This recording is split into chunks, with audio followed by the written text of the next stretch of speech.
Olá, estamos aqui novamente para mais um episódio da nossa série sobre reforma tributária, onde a gente está esgotando os temas aqui sobre, a gente começou no primeiro episódio ali, nos primeiros, a gente falou sobre um apanhado geral, sobre algumas informações mais gerais ali, sobre como boas práticas, enfim, a gente entender um pouquinho sobre os termos, e aí agora a gente está se debruçando em alguns temas específicos, Umas áreas, setores. Umas áreas, E hoje nós vamos tentar falar aqui um pouquinho mais sobre serviços e saúde, é isso? É isso, né? Serviços e serviços de saúde, né? Tá certo. Especificamente. Cafezinho? Quero um cafezinho. Excelente. Então, como que isso vai impactar a área de serviço, Dr. Natan? Acredito que a área, e o Anderson me corrija se estiver errado, ou pelo menos não me deixe mentir sozinho. Parceiro é parceiro. Isso aí. Que a área de serviços, obviamente, quem não é optante, quem não é do Simples Nacional, será uma das mais afetadas hoje. Existem alguns mecanismos para reduzir um pouco esse aumento de carga tributária. E por que eu digo isso? Que seria, em princípio, uma das áreas mais afetadas. Porque é uma das áreas que menos terá crédito. A gente falou que a ideia é a tributação sobre valor agregado, A gente parte, então, do pressuposto que houve uma aquisição e depois uma operação subsequente com um acréscimo de valor nessa operação. No serviço, isso não acontece, porque o serviço compra pouco, que o prestador de serviço compra muito pouco, Então, eu não compro para revender. Eu tenho algumas aquisições que vão gerar crédito?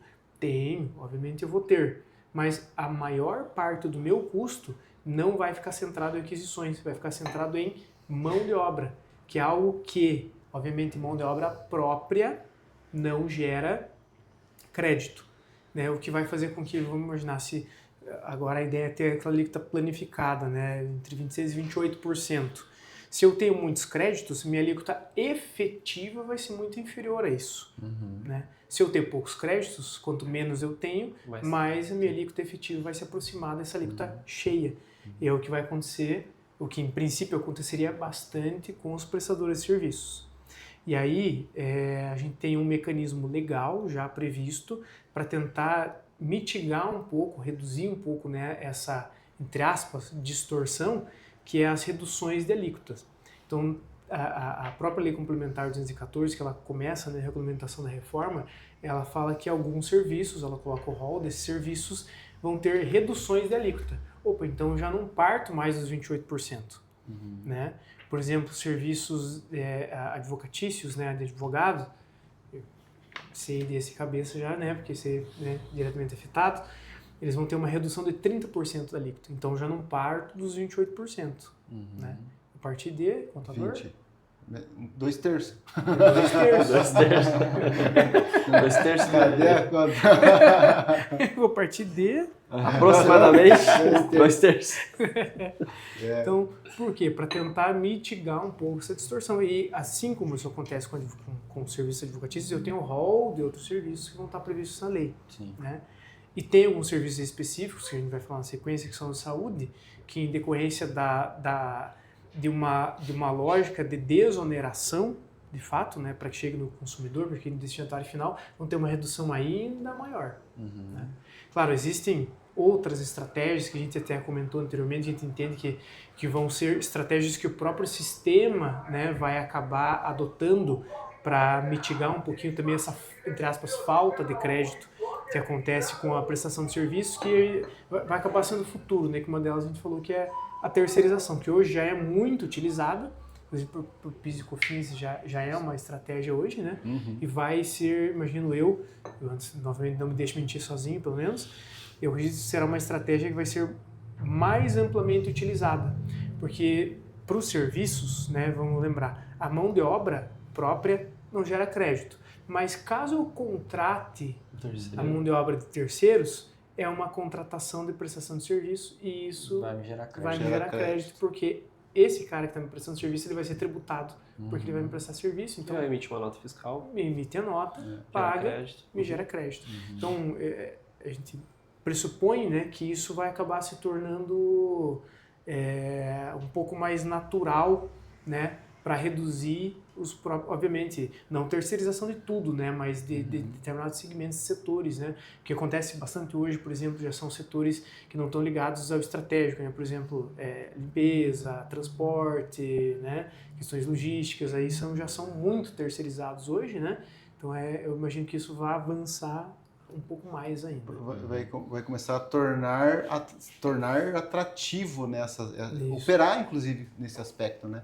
A empresa precisa de limpeza, então eu tenho uma empresa que, né, se especializou nisso e vai lá e faz serviço. Isso lá. Né? Quem está comprando serviço, né, hoje eu compro de uma empresa, partes disso eu posso usar como deduzir ou não, né? Questão do crédito, do crédito escriturado lá, que é o que a gente está falando eu interpreto que eu tenho crédito. Para um ou outro imposto eu tenho crédito ou não. A minha despesa está contratada, né? Lá para fim da apuração do lucro, né? Falando do lucro real, eu uso como despesa. Nesse novo modelo da reforma, essa contratação que eu fizer, eu tenho um crédito pleno para tudo, para todos. Né? Então, aí que limpa toda a forma de pensar. Né? Então, eu contratei serviço, se eu tenho um débito X, eu tenho um crédito X daquilo. Né? Então, é uma comparação direta, simplifica. Né? Como o Nathan falou, é um dos setores que... onde se conversa é o que vai ter a maior mudança, talvez, né? E o impacto. Mas ele vai se tornar atrativo para os outros, né? Nessa questão da aquisição. A prestação de serviço de marketing, né? Da M30, ela vai ter que vai dar um valor que vai ter né, esse imposto, isso não vai ter tanto crédito na compra, porque vocês fazem a produção intelectual e entregam um serviço inteiro, mas você vai poder aproveitar de energia, de outros custos, vai poder aproveitar. Só que quem está te contratando, de uma certa maneira, tudo que for recolhido ali, ele tem a plenitude desse pagamento, e ele vai, aquilo que o Nathan falou, quem está te contratando, ele também, no que ele for vender do produto dele, tem o 28. Mas aí, o que ele comprar de uma empresa que está vendo, ele vai diminuir aquela base final. Teoricamente, teoricamente não, né? Mas assim, pegando essa deixa tua, claro que a minha operação, ela vai ser mais onerosa, né? Muito, assim, provavelmente.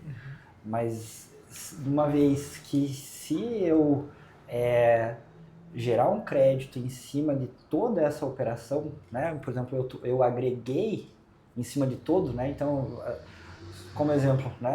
A M30 lá forneceu uma criação de marca lá para uma empresa e foi produção inteira dela lá de um valor de R$1.000 lá, esses R$1.000, mas ela te cobrou 1.300 porque ela te cobrou 1.300, mas só que lá para a pessoa que está recebendo, ele gerou o crédito em cima dessa operação inteira. O 300 então, é crédito. E aí esse crédito do lado de quem está comprando vai ser maior ainda. Então talvez mesmo ele pagando mais caro para a M30, para ele o custo efetivo dele vai ser mais baixo do que comprar de uma empresa que venda um serviço mais barato, digamos assim, para ele. Exatamente. Essa é a lógica. Como eu vou ser mais onerado em princípio, né? Obviamente essa estratégia a gente falou para reduzir essa alíquota cheia, né? Qual que é a lógica? Eu subo um pouco o meu preço. Penso, poxa, mas não vai prejudicar? Não, porque todo segmento, como a gente falou, todo mundo vai ter que fazer isso. Então, subindo um pouco o preço, mas a pessoa só dar uma complementação dessa fala que eu vou fazer agora, mas via de regra, para quem está adquirindo, esse aumento de custos, aumento de preço, ele não vai ter um impacto tão grande, porque tudo que eu estiver aumentando vai gerar de crédito. Então, aumentei meu custo, mas também aumentei o crédito que eu estou gerando. Agora, o problema maior, me parece, seria para o prestador de serviço que não é B2B. Que é prestador de serviço pro consumidor final. E isso pode gerar, de fato, reajustes de preço pro consumidor final. Né? Porque, lembrar, se eu estou sendo mais onerado, vou ter que aumentar o meu custo, meu preço. Né? Na lógica, isso não mexeria na cadeia de produção e consumo, porque eu geraria crédito. Mas o consumidor final não está nem aí para crédito, E isso Tá para pensando em ele preço, né? vai ser um Vai problema. impactar. É isso, e até pegando essa deixa, eu entendo que assim, isso já existe, né, hoje, dependendo de qual regime que você é na sua empresa, enfim, mas não sei, se me corrija também se eu estiver errado, mas eu entendo que esse nicho, por exemplo, o nicho da minha empresa, o nicho do meu negócio, talvez seja mais acentuado, por exemplo, então, Entendi. né, se eu sou de uma empresa Vou só B2B, que eu vou só vou B2B, focar no B2B, exatamente, focar no consumidor. exatamente, porque uma vez que eu sou uma empresa que eu tenho esse custo ali, que eu vou ter que repassar, muitas vezes o cliente final não vai ser vantajoso para ele, né, comprar Você de vai mim. ter um know-how específico para aquele segmento. Exatamente, né? O que pode acontecer bastante. Obviamente, eu acredito que isso vai acabar acontecendo, né? Se especializar no B2B, em projetos maiores, ou se especializar em criar um fluxo de trabalho que reduza teu custo para atendimentos de projetos menores, mas maior quantidade de projetos, que ele seria para o consumidor final. Ou, o que já acontece bastante hoje, às vezes a gente não se toca, mas né, acontece bastante, de empresas, ou de empresários, na verdade, atuarem em vários segmentos com empresas diferentes. Hoje eu tenho uma empresa que tem esse foco, tem uma estrutura especializada focada nisso, mas eu também sou dono de outra empresa que faz a mesma coisa, mas para outro público. Que acontece bastante isso, né? Até isso é interessante até para organizar o negócio, né? Para ele se fortalecer do jeito que ele foi formatado, né? Porque na maioria das vezes as coisas vão estar falando, né, sobre ser várias coisas, né? Você tentar Um patão. acaba virando um patão. Mas a gente, quando você quer que aquele negócio ele se torne mais efetivo, é legal a separação dele para se criar uma estrutura de pensamento sobre ele, senão muito atrelado se confunde, né? Então, Tá dando Maria. lucro, Tá dando lucro, não. lucro de onde? Qual que é o produto, que serviço? Né? Qual que é a minha margem disso aqui? Qual é a margem do outro? Como é que eu... Posso operar numa empresa só? Pode, mas é legal que você tenha um controle sobre cada projeto. Mas também, né, hoje fazer isso tem significância tributária, né? Você talvez lá com a reforma já não se preocupe tanto com esse impacto tributário. Né? Lembrando que nós estamos falando de empresas que vão estar na reforma, né? O simples ainda se mantém. Né?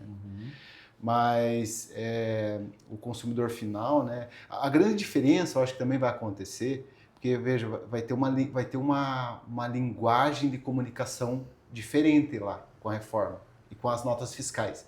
A nota fiscal vai estar valor do produto, 100. E daí vai estar assim, impostos, 30. Valor total, 130. Aí, quando alguém fala assim, daí você fala, pô, mas tá 130 teu produto, Ramon? Você fala, não, meu produto é 100, tá aqui, ó. Essa aqui é 130, porque existe, aí há um repasse da responsabilidade, né? Vamos dizer, na forma de dizer que o empresário está vendendo, ele fala, eu não estou cobrando 130, eu estou cobrando 100, mas existe uma responsabilidade de 130. Aí você consegue dividir a encrenca no final. E eu vou só abrir um parênteses, porque o Ramon viveu isso na prática, inclusive, né? Quando você morou nos Estados Unidos. E você viu a tributação por fora, né? Na prática. Quando você vai comprar, né? Você está no mercado lá, né, quando você vai comprar um produto lá na prateleira, lá tem a etiqueta com um valor, e quando você vai pagar efetivamente, né, na hora de você pagar no caixa, você está lá, comprar uma bolacha lá, é R$1 a bolacha, na hora que você vai pagar é R$1,10. Eu falo, pô, mas né, no começo até você entender, né, que aquilo realmente Eram os impostos? São os impostos, eu não sei, a princípio, pelo que o doutor comentou, talvez aqui não seja efetivamente dessa aqui forma. Não vai ser adicionado, né, no caixa, vai ser adicionado antes, mas você vai ter aquela separação. Mas a ideia é isso aí. É isso aí. Você tem uma visão clara do que realmente custa e quanto que no final, depois do imposto... Vai ter que custar. Então, talvez né, o impacto o setor de serviço vai ter esse impacto, só que aí lá no final ele vai ficar claro esse impacto para quem está adquirindo. Então são passos que vão acontecer que talvez entenda. Claro, quem está adquirindo, né, as empresas que talvez não tenham nenhum impacto por trabalhar só com alíquota zero, vou pegar um exemplo. Só que eles vão estar adquirindo e talvez esse serviço tenha esteja agregado um pouquinho mais de valor e ele vai ter que repensar o custo dele também, né, para a operação funcionar. Mas muda, como falou, muda esse mapa mental aí. E a área de saúde? Tá. Quais são as mudanças assim mais... A área de saúde, ela tem na alíquota uma redução maior, como o Nata falou, sobre né, por entender que também são áreas importantíssimas, né, e não dá para impor para eles um percentual maior para não tornar a nossa saúde mais cara. E até destacando que hoje também já tem uma tributação Tem, um pouco menor, já né? tem. Então também nessa lógica de manter tudo, a forma que vai ser executada, ela foi pensada para não alterar, né, para manter isso. E, então a área de saúde ela já tem alguns benefícios para quem, né, não está no Simples, enfim. Ela vai ter as reduções, né, reduz 60%, ou paga só 40% da alíquota, né, da alíquota efetiva dos 28 ou o que for definido lá, tá?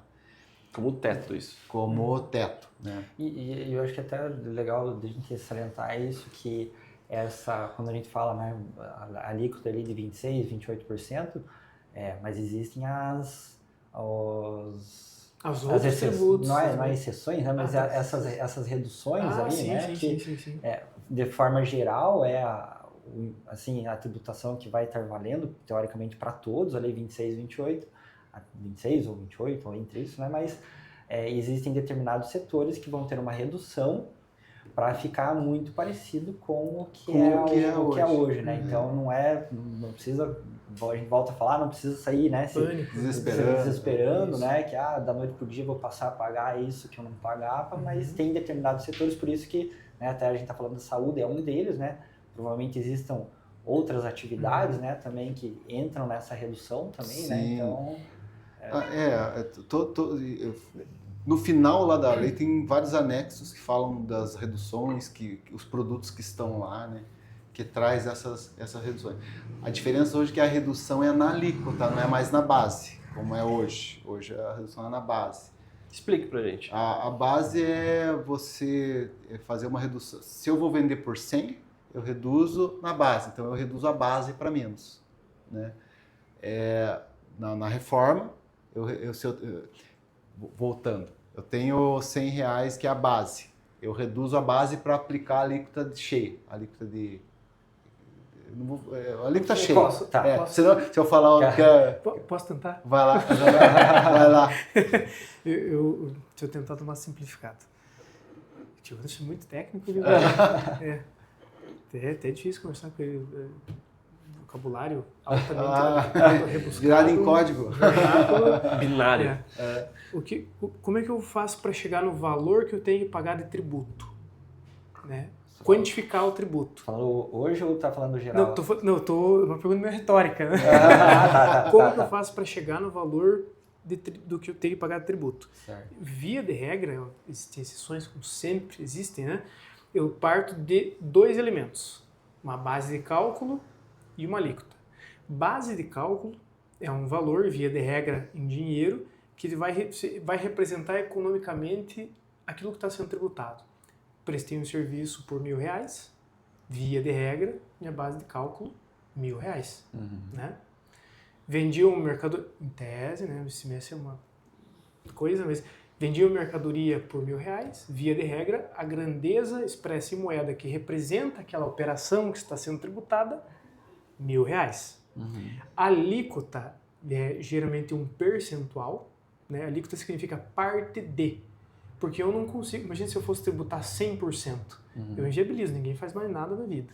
Então a ideia da tributação para manter o Estado é pegar uma partezinha daquilo que está acontecendo, uma partezinha. Vou tributar 5% serviço, então uma partezinha daquilo que foi prestado de serviço vai para a tributação. Estou vendendo mercadoria, vai ser tributado 19%. Uma parte bem boa, inclusive, né?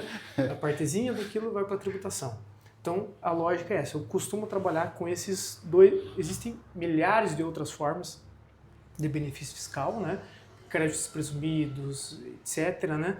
Mas, quando a gente está falando de quantificar, o básico que eu tenho, né, para chegar no valor tributo é base de cálculo, que é a quantidade, que é o valor expresso em moeda, via de regra, e alíquota, que é um percentualzinho daquela operação. Então, o que o Anderson está falando é o seguinte, se padronizou que quando eu for tributar menos, eu vou mexer na alíquota, nesse percentual. Eu vou reduzir ele um pouquinho. Por que se padronizou não discutir base de cálculo? Porque base de cálculo sempre gerava discussão. A maior parte das discussões que a gente tem tributárias hoje são de base de cálculo. Porque, por exemplo, vendi uma mercadoria por 100.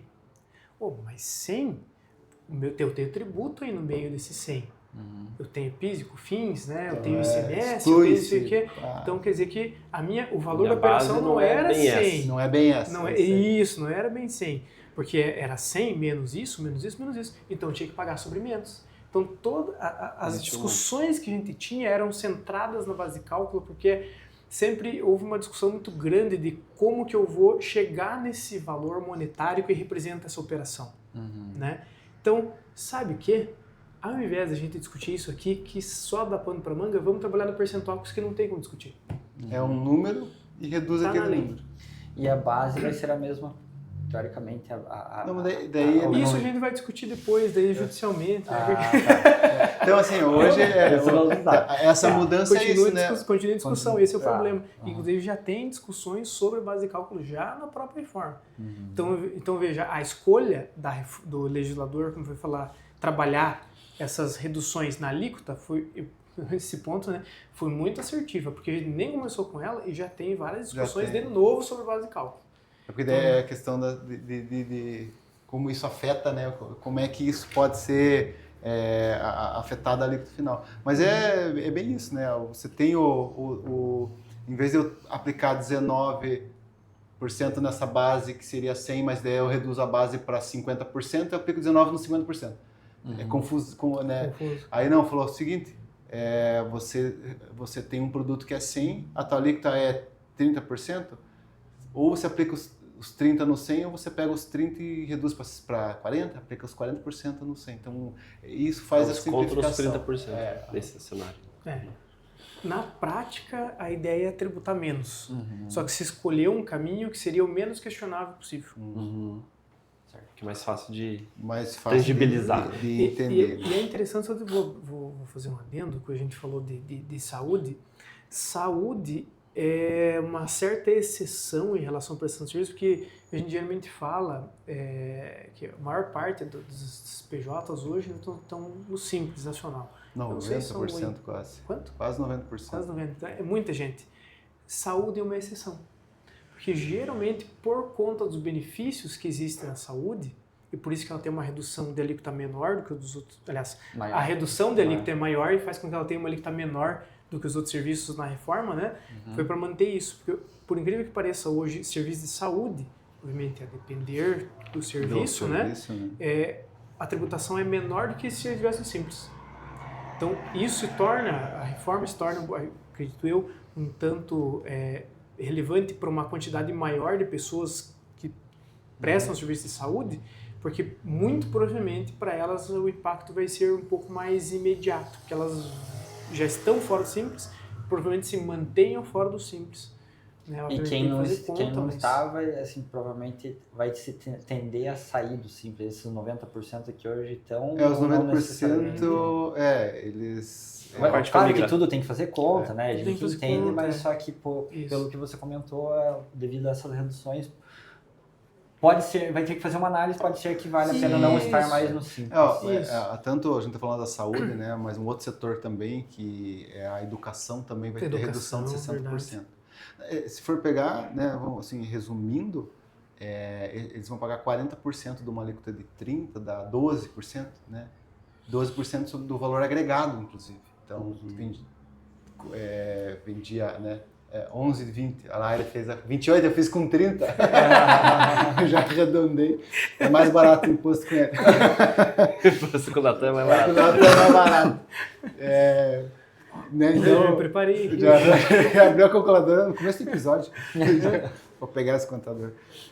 Então, né, reduz para 11 desse valor, né, no valor que vai ter. Então, tanto saúde quanto a educação também está nessa redução da alíquota, né, para esse benefício do serviço. Porque também entende que a maior parte da educação ela não consegue ter tanto crédito, né? Porque na educação a mão de obra é maior, é o maior custo lá, um dos maiores. E mão de obra não gera crédito, você paga lá. Então, duplo fator, né? O primeiro que é a prestação de serviço, não tem muito crédito. O segundo, você entende que também é um serviço que não faz sentido ser mais onerado. Vai deixar a educação cara, vai deixar a saúde cara. Né? E essa redução impacta, assim, imagino que seja um dos objetivos seja exatamente esse que você falou, de não, como pode acontecer muitas vezes, como a gente estava falando com serviços, né, de onerar o consumidor final, né, imagino que uma das reduções para a saúde, né, seria isso, né, não onerar para o paciente. Não onerar a consulta, não onerar... Né? Porque para ele não faz sentido que a gente for ter crédito, porque ele não vai usar para nada, né? Sim. Então por que eu vou... como ele não tem como carregar isso, uma forma de não jogar para ele esse aumento de carga tributária, que é algo que inevitavelmente aconteceria na prestação de serviços, né?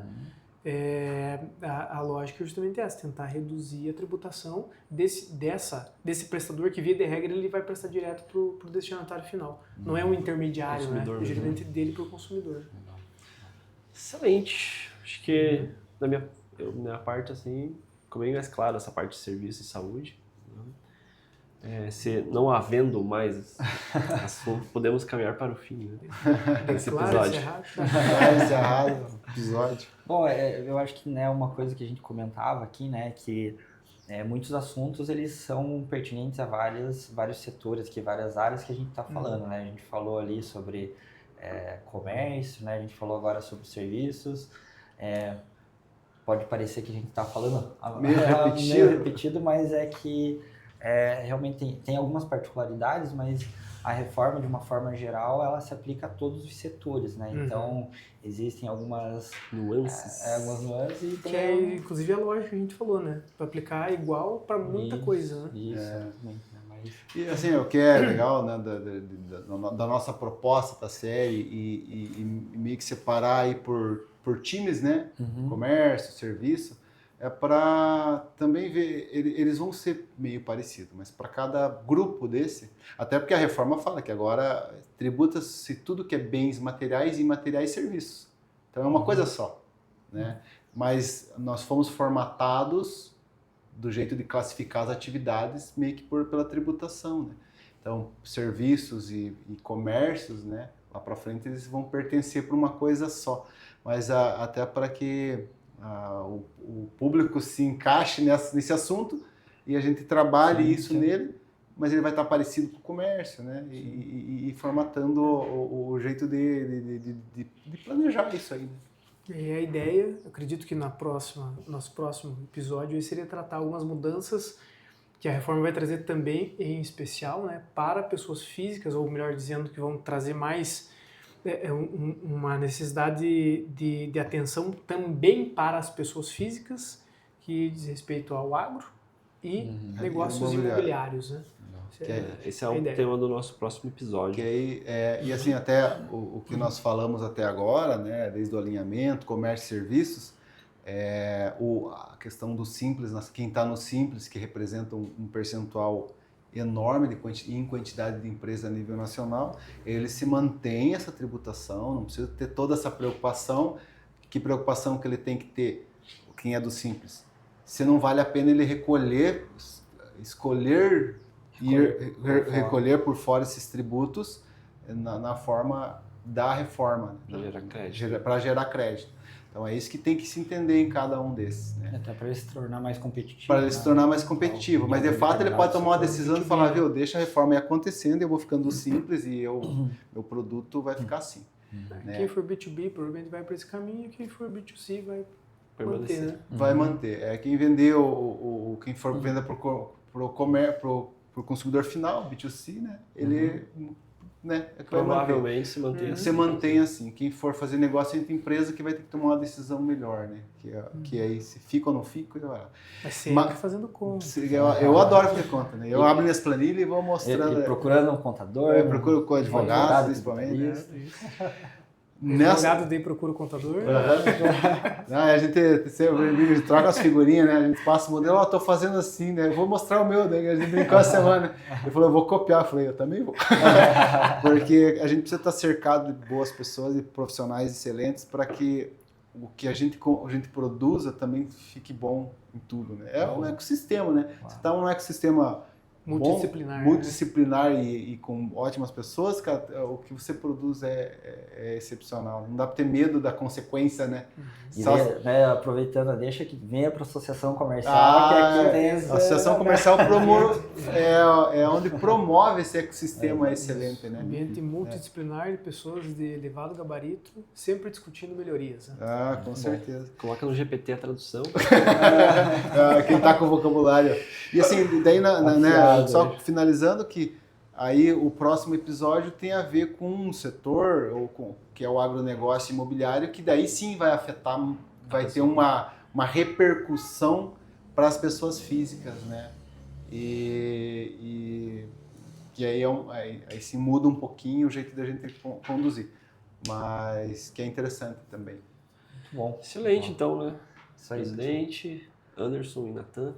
Até o próximo episódio. Até o próximo episódio. Muito obrigado aí. Até mais.